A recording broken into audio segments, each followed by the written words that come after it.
Arsenic में पेचिश ख़ास किस्म की होती है और असहाल भी इसमें ख़ास किस्म के होते हैं। पेचिश और असहाल जो आर्सेनिक के मरीज़ के हों उनमें थोड़ा थोड़ा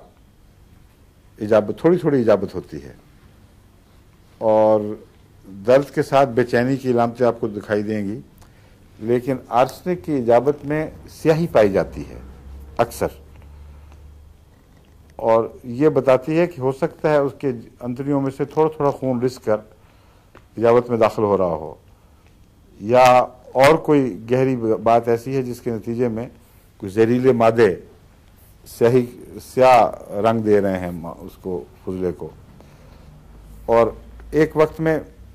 बड़ा खुल कर नहीं होता बल्कि थोड़ा थोड़ा बार बार। जैसे बेचैनी है वैसे ही उसका मिजाज बीमारी में ज़ाहिर होता है। थोड़ी देर जाएगा, वापस आएगा, थोड़ा सा चैन आए, फिर दोबारा,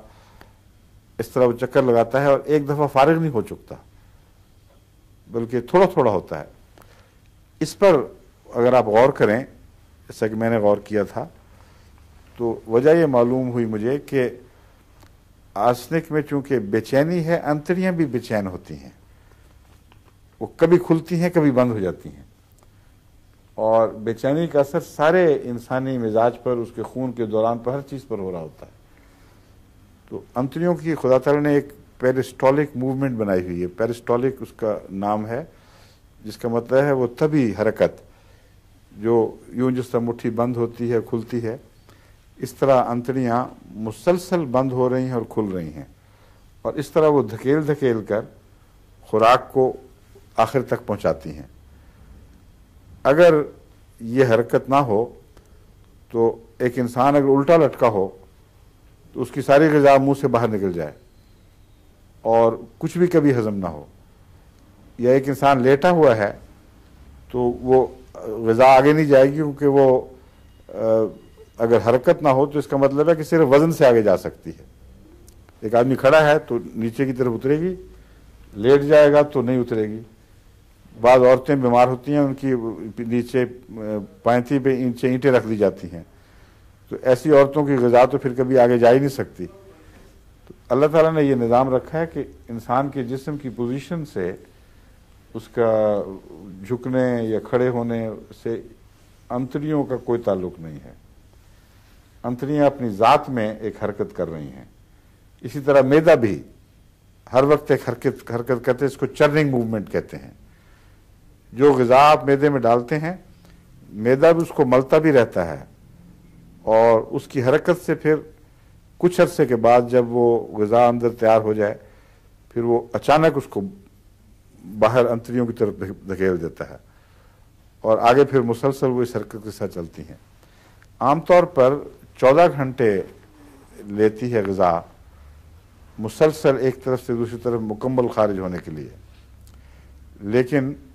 मैदा 3 घंटे के बाद तकरीबन, या 3 या 4 घंटे के बाद खाली हो जाता है। ये कोई ऐसा कानून नहीं जो लाजमन हो, बाज़ों की हरकत तेज़ हो रही है, बाज़ों की हल्की हो रही है। तो जिन लोगों की अंतड़ियों में बेचैनी पाई जाए वो फिर हरकत मुतासर हो जाती है। वो बजाय इसके कि सारी जो भी ग़िज़ा फुजला बन चुकी है उस सब को आम तरीके पर आखिर पर एकदम खारिज करे, वो वहाँ तक वो फुजला पहुँचता ही नहीं ठीक हालत में,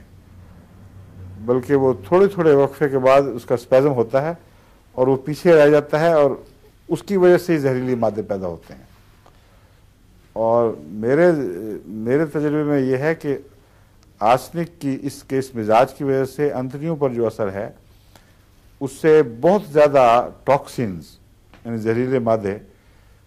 आम तरीक पर जो बाहर निकल जाने चाहिए थे वो जिस्म में जज़ब होने शुरू हो जाते हैं, और उससे बेचैनी बढ़ती है फिर। इसलिए आर्सेनिक के मरीज़ को अगर वक्त पर आर्सेनिक दे दी जाए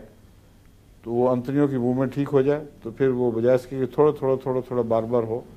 वो इकट्ठा एक दफ़ा सब कुछ फारिग होता है और मेरी तबीयत बहाल हो जाती है। इसलिए आर्सेनिक में ये भी बात याद रखें